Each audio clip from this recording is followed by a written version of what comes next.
Allez, vas-y. We tried as hard as we could to find your faults, but were unsuccessful. As a friend with a big F, you are gentle, curious, appreciative, communicative, playful, and fun to be with.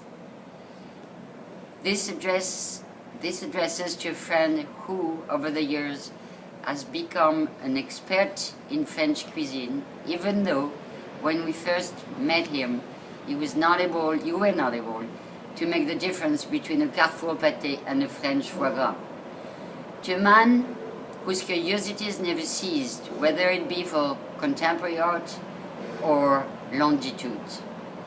To a genuine individual who's been able to put up with the frogs, the cheese, and the strikes.